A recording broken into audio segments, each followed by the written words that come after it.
નમસ્કાર બીબીસી રાજસ્થાન ને વાગડનું ભાંજગેરું દેખવાવાળા સબ દર્શકોને સુભાષજી મહેતા ને હેમંત પાઠક રાહીનો ખૂબ ખૂબ નમસ્કાર. ભાઈ આજનું ભાંજગેડું અમે જે લઈને આવ્યા એ એટલે વિશેષ છે કેમ કે આપણે માનવ જીવનને બદલે સંકટનો કાલ है કેમ કે જ્યારે અશિક્ષા હતી તારે તો આ सब बातें ચાલી ગઈ लेकिन अब जब शिक्षा है આપણે પાસે चिकित्सा सुविधा है तो भी આપણે अंधविश्वास के चक्कर में આપણે फंसेला हाँ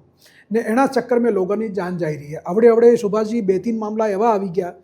કે इलाजना नाम माते આપણે જે આના दक्षिण राजस्थान में एवं कई क्षेत्र हैं राजस्थान ना बीजा जनजाति क्षेत्र जेने कहीं इनमें अवड़े भी पेलो लोड़ानी हरी गरम करीने डाम लगाड़वा वाली जो परंपरा है ना ये खत्म नहीं थी रही ने एने कारण लोगों की जान माते संकट આવી गई खास करने नाना सोरा ने संकट. सही बात है घना केस આવી जाता है. पहले तो खूब अवता था लेकिन धीरे धीरे जागरण थी तो अबर भी केस આવી રહ્યા हमें चालीस અમારે આ ભીલવાડામાં આવ્યા મામલા આવ્યો તો આપણે બીજા બાડમેર જિલ્લામાં મામલો સામે આવ્યો તો એમને હજી મામલા આવી જ રહ્યા અમે. ભાઈ કુલ મલાવીને હું है कि આ જે ડામ લગાડવાની પરંપરા है या જેમ હાપ કાઢી ખાઈ ગયો તો દેવરે માથે જઈને અને ભોપા પાસે ઝાડા બની આ જે પરંપરા है એ सब હું है कि આ वैज्ञानिक आधार नहीं आनो. हालांकि तमे आध्यात्मिक रूप थकी या आस्थाने रूप थकी एने मानो बात अलग है लेकिन आनो नुकसान है. आप देखी लो आज तक भी अगर जेने घटनाएं थी एनी घटना में आन थकी केने फायदो थयो सबसे मोटी बात तो ये है. सही करवा दी भाई देवरा आस्थान केंद्र है इलाज तो केंद्र नहीं है. हाँ कई भी देवरो हुए कई भगवान हुए भगवान ये खरी आस्था जरूर थવું જોઈએ लेकिन ये इलाज कोई करतो नहीं. हाँ कोई चमत्कार पूछते कोई जो इलाज दाव करतो है. सही है. तो भाई चले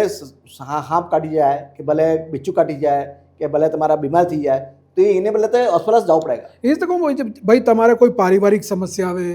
या तुम्हारे कोई मानसिक समस्या आवे या कोई आर्थिक समस्या आवे या एवी कोई भी समस्या हो तो ये देवरा माते जाइने ने एनु समाधान तमने मળી શકે क्योंकि ईश्वर हूँ है कि हर व्यक्ति ने संकट में सही बात है सहायता करे. लेकिन शारीरिक रूप से अगर कोई परेशानी हो तो एनो इलाज तो तुम्हारे आयुर्वेद में करावो के एलोपैथिक में करावो के होम्योपैथी में करावो के यूनानी करावो के प्राकृतिक चिकित्सा में करावो एटली चिकित्सा पद्धति वैज्ञानिक आधार है या एनो जे इलाज है तो कई कई अस्पताल में या जो विशेषज्ञ एनन पास थई सके. सही बात है. तो आने बदले तो मतलब आवड़े आ मतलब मैं तो आ हामरी ने 21वीं सदी में भी हजी लगन आपणे नाम ने माथे भरोसा भाई कहूं के मतलब केनो हम अपमान करी रहा केनो भगवान इष्ट करतन करी आजकल तो टीबी थी जाए तो जड़ाई. हाँ ने कोई बोला मोतीरा थी जाए के दूसरा ताव आ जाए तो ही जड़ा भाई ये भी जो नानी कहता सही बात लेकिन दवा भी तो कराओ के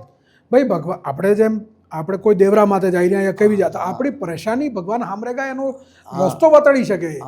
ને ઇલાજ આપણને જે લેવો પડેગા. સહી વાત ઇલાજ લેવો પડેગા. સહી વાત હા હાથે હાથે ભગવાનની આસ્થા બી રાખો તો બે મળીને આપણે બીમારી જલ્દી ઠીક થાયગા. लेकिन के गाड़ी चलती हुई ने के डरो આવી જાય તો બાદ ધક્કો દેવો પડે કે હા એ ભગવાન ધક્કો દેવાનું કામ કરે. ધક્કો દેવાનું કામ કરે. ભાઈ આપણે થારી में ખાવાનું આવી ગયું હવે આપણે ભગવાનને ભરોસે રાખે ઉડીને મોડા में આવી जाएगा थोड़ी आवेगा ई तो આપણે हाथ थकी लेने मोड़ा में कोरियो नाखेंगा तो આપણે पेट भराएगा पड़ेगा ने इलाज कराना जरूरी है. हाँ भाई भगवान ने भरोसे રહેવું अच्छी बात है लेकिन जो शारीरिक पीड़ा है या जो बीमारी है इनमें तो तमने इलाज करावવું જ પડેगा. હવે हालांकि घણા ઘણા लोग करे कि कैंसरનો इलाज થઈ જાય આનું इलाज થઈ જાય પથરીનું इलाज થઈ જાય मतलब ये जो लोगों ने जो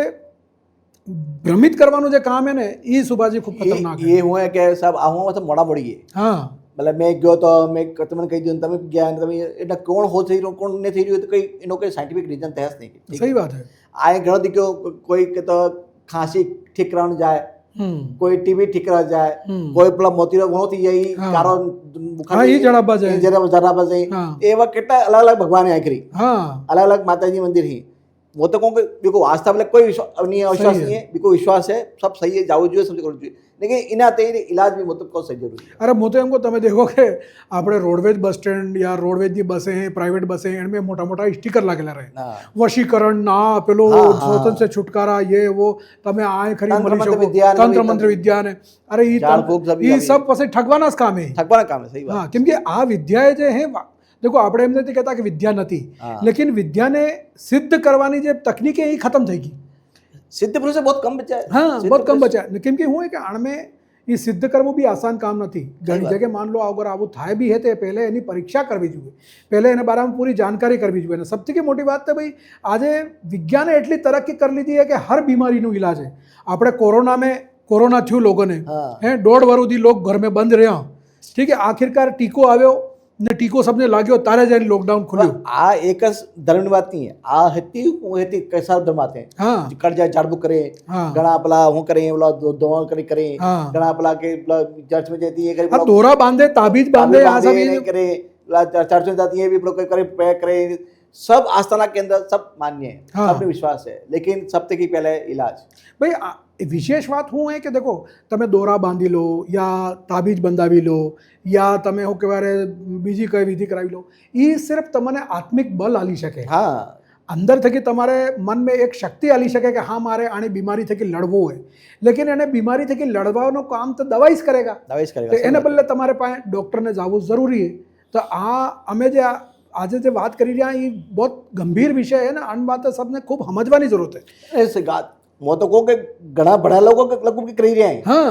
आदिवासी या कोई जनजाति के मतलब जे अनपढ़ ही नहीं है જે ભણેગા લોકો ને એ બી ટોટકા में लगा था લાગ્યા હતા કાંઈ કેમ કે અગર આપણે ખાલી ગ્રામીણ ક્ષેત્રની વાત કરીએ કે તો ચલો વहाँ અશિક્ષા है या પરંપરાગત જ્ઞાન એવું મળ્યું હોય એના બાપ દાદા થકી કે ભાઈ આ કરવા થકી આ ઠીક થાય ને એમ કરવા થકી એમ કરેગા હાલાકી એ સબ પ્રકૃતિ પૂજક है ને એણે સબને જડી બૂટી ને આને પેલું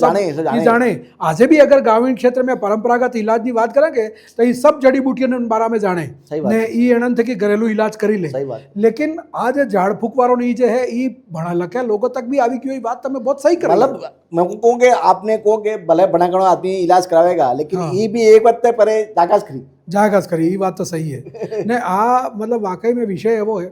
कि आने अगर आपणे बात करें के तो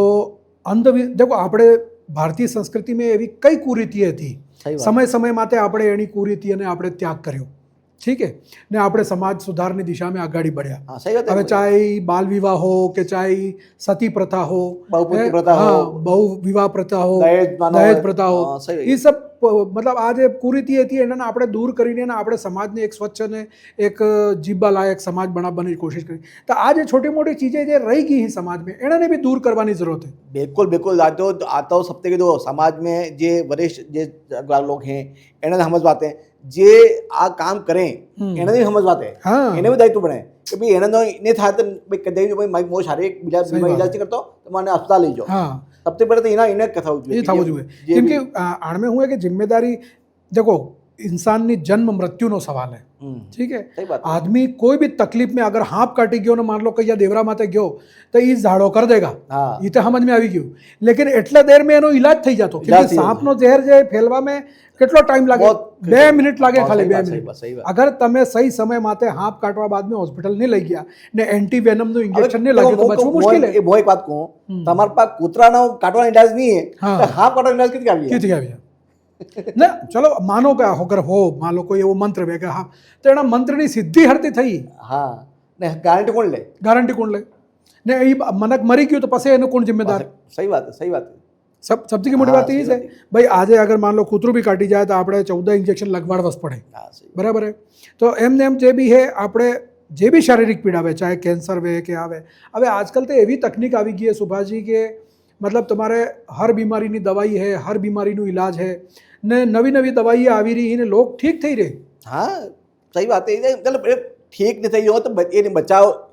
मतलब એને રોકવાનું કામ भी કરી રહ્યું है રોકવાનું કામ भी કરી રહ્યું જે કેન્સર થઈ જાય કે લાસ્ટ સ્ટેજ પર તેને રોકવાની ગતિ કમ થઈ જાય ભાઈ આણમે લોકોને પાસે કઈ વિકલ્પ આવી ગયા આપણે જેમ માન લો કોઈને એલોપેથિક દવા નહીં લેવી હોય તો એ આયુર્વેદિક ઇલાજ કરાવી શકે હોમિયોપેથિક જેને હા જેને હોમિયોપેથિક લેવી હોય હોમિયોપેથી લઈ શકે આ કદે એલોપેથિક યુનાની ઘણી આવી ગયા પ્રાકૃતિક चिकित्सा है मतलब कई तरह की चिकित्सा विधि है हर तरह की चिकित्सा विधि में हर तरह की बीमारी नो अलग अलग तरीका थकी इलाज बताड्યું है तो आ कुल मिलावीने આપણે સ્વાસ્થ્ય થકી ખિલવાડ આપણે બચ્ચાને સ્વાસ્થ્ય થકી ખિલવાડ ને આ ડામ લગાડવા વાળી પરંપરા જે है ये तो वाकई में खत्म થવી જોઈએ यार આને આ તો मतलब કઈ વિચાર કરવા વાળી વાત है कि यार તમે તમારા હાથ થકી સોરાને કે એકબીજાને દર્દ આલી રહ્યા હો તો આ હું मतलब કહેવાય આ તો આપણે कुछ साल पहले कोशेगढ़ है सज्जनगढ़ है पेपर फूटे इंडिया साइड में आ दाम નું ખૂબ આવતું હતું અને ઘણા હોસ્પિટલ में એવા કેસ આવતા હતા આપણે દેખ્યા है કેસ આવે કે સોનાને ભાઈ આ કે દામ લગાડી દીધો હાથમાં દામ લગાડી દીધો કે દુખી હોય અહીંયા દામ લગાડી દીધો પગમ તકલીફ દામ લગાડી એ સોરો એટલો એમ હોતા કે એ બાદ में ઇન્ફેક્શન થઈ જાય દામ લાગી ગયું એ બાદ એને ઇલાજ થાય ને એન બાદ ઇન્ફેક્શન થઈ જાય ઇન્ફેક્શન થઈ જાય પછી હડી જાય કારકા હાથ કાટવા પડી ગયો દિશા થઈ જાય ગેંગ્રીન થઈ જાય કટી જાય દિશા થઈ જાય ટેટનસ થઈ જાય ગેંગ્રીન થઈ જાય ટેટનસ થઈ જાય તો એ દામ તો લગાડી દીધો लेकिन ये बाद में इन्हें इन्फेक्शन था खतरनाक मामला पर आने में है कि હું એમ કહું कि चिकित्सा विभाग ने भी बहुत बड़ी जिम्मेदारी हाँ है। सही बात जिला प्रशासन ने भी है, जनप्रतिनिधि भी नहीं है भी है ने जे एना क्षेत्र में काम કરી રહ્યા સરકારી કર્મચારી चिकित्सा विभाग ने भी बहुत बड़ी जिम्मेदारी है कि આના મામલામાં જન જાગરણ કરેं, એવું અભિયાન ચલાવે કે ગામો ગામોમાં આ જન જાગરણ ચાલુ થાય કે અંધવિશ્વાસમાં ન પડે, લોકોને સ્વાસ્થ્ય સેવાઓનો ખુલીને લાભ લે। કેમ કે હું है कि આણમાં अगर खुलीने लाभ नहीं लेंगा ने आना अंधविश्वास में पड़ा रहेगा तो जिंदगी खराब થઈ जाएगा। तो सुभाष जी मतलब मारे कहने मतलब एम है कि अगर मान लो चिकित्सा विभाग आना मामला में ध्यान दे या जिला प्रशासन आना मामला में ध्यान दे तो કેટલો બદલાવ લાવી શકા। हाँ सही बात है। तो आने विशेष जो आईएसी इन्हें बोले कि प्रचार प्रसार वाला काम है, इन्हों गांव-गांव जे आ इन्हें जो हे चिन्हित करे, बपा गांव में कोने इन्हें चिन्हित करे, इन्हें ट्रेनिंग आले, भाई इन्हें समझाड़े कि भाई आ काम तुम्हारा नहीं, तुम्हें नक्की करो, तुम्हारा जितना बाप का आदमी आवे, इन्हें हॉस्पिटल पुगान काम तुम्हारा काबू थी। ये पहले काम की कोई ट्रेनिंग थे भी है। नहीं वो नहीं है कि आप मतलब पहली वक्त करेंगे या वो के आप देखी लो तो नारू ने 12 में કેટલો અભિયાન ચાલ્યું, ठीक है कि पानी छान के पीना है, पानी छान के पीना एम કરીને मतलब એટલો અભિયાન ચાલ્યું કે આજે હર વ્યક્તિ પાણી ગરીને પીએ। પોલિયોને માલામાં અભિયાન ચાલ્યું, ટીબી ચાલ્યું, ટીબીનું અભિયાન ચાલ્યું, તો લોકોને આ ખાંસી તો આવી રહી હતા આ મોસમનું ને એમાં મસ્ત હતા, લેકિન એનું અભિયાન ચાલ્યું ને એવું જન જાગરણ થયું કે લોકો હવે ટીબીની દવાઈ લેવા લાગી ગયા। નારૂના મામલામાં અભિયાન ચાલ્યું। તો આ કુલ મલાવીને એક અભિયાન चिकित्सा विभाग ने, प्रशासन ने, सरकार ने મળીને ચલાવવું જોઈએ કે ગાँव गाँव में एक जनजागृति થાય કે આ જે ડામ લગાડવાની જે કુરીતિ है या આ જે ઝાડા ઝપટા કરવાની જે કુરીતિ है या આને બારામાં લોકોને જનજાગૃતિ કરીને એનાને સમજાડવું કે ભાઈ આનથી તમારે है કે આસ્થા તો તમારી बढ़ेगा लेकिन આનથી इलाज में मुश्किल थायगा, अगाड़ी जाए आ बीमारी घातक थी सके या तमारी जान भी जाई सके। आने बदले तो तमने जो है कि ये एलोपैथिक दवाई की कोई ना कोई इलाज लेवो जरूरी है। सही बात है। तो कुल मिलावीने आ विषय एवो है कि आने में सबने विचार करवानी जरूरत है। आज अमे आ भांजगड़ू एटले कर्युं ताकि जो है कि तमे सब आनी वातने समझी सको ने, केम कि आवे दाड़े कोई ना कोई नवी घटना आवे ने तो खबर पड़े कि भाई आ देखो अवड़े भी आ चीज़ चाली रही है। तो मतलब 21वीं सदी में भी आवी पुरानी जो कुरीतियाँ हैं ये चाले तो थोड़ो विचार करवा वाली बात है ना। आज तो सब भणे लखेला થઈ ગયે, ग्रामीण क्षेत्र में भी जो अशिक्षा નથી રહી। सबसे बोलते आज घर में जो આપણે हैं कि ડોકડોરી जो हाँ એને સમજવા જરૂરી એને સમજવાની જરૂરત है क्योंकि पहले ये सब करे थे कहीं तो पहले આપણે तो आज बुजुर्ग घर में बैठा थे कहीं के એને કહેવો કે તમે નક્કી કોઈ કઈ કરો ને જે इलाज करे से करो। नहीं ये भी ना આપણે देखो भारतीय परंपरा में हूँ है कि श्रुति स्मृति ने पौराणिक ये 3 तरहनी ज्ञान परंपरा है। तो हामरी ने એને સ્મૃતિ में રાખીને યા પછી લિપિબદ્ધ કે કરેલી વે તો એને આપણે વાંચીને એ જ્ઞાન શીખી શકા ને કરી શકા। તો પુરાના જે લોક હતા એને તે જ્ઞાન હતું કે ભાઈ કઈ નસ શું है, કઈ જગ્યાએ શું है, તો એને હિસાબથી કે કરતા હતા। લેકિન હવે લોકોને ખાલી આમ આપણે કમાઈ સાધન બદલે આ सब ने करवो જોઈએ। तो આજનું ભાંજગેડું અમે આજે કર્યું, આપને કેવું લાગ્યું અમને જરૂર બતાડજો। અમારે યુટ્યુબ એક ઇન્સ્ટાગ્રામ ને ફેસબુક માતે જઈને આ ભાંજગેડું દેખી શકો ને ज़्यादाથી ज़्यादा लोगों ने कमेंट करो ने ज़्यादाથી ज़्यादा लोगों ने आने शेयर करो ताकि आना मामला में जन जागरूकता थाय। આવું આવું ભાંજગેડું ફેરી લઈને આવાંગા ને ફેરી કોઈ ને કોઈ એવો વિષય અમે ઉઠાવાંગા કે જે આપણે લોકોને જીવન થકી जुड़ेलो होगा। तब तक आलो अमने बेने इजाजत। सबने राम राम, जय महादेव।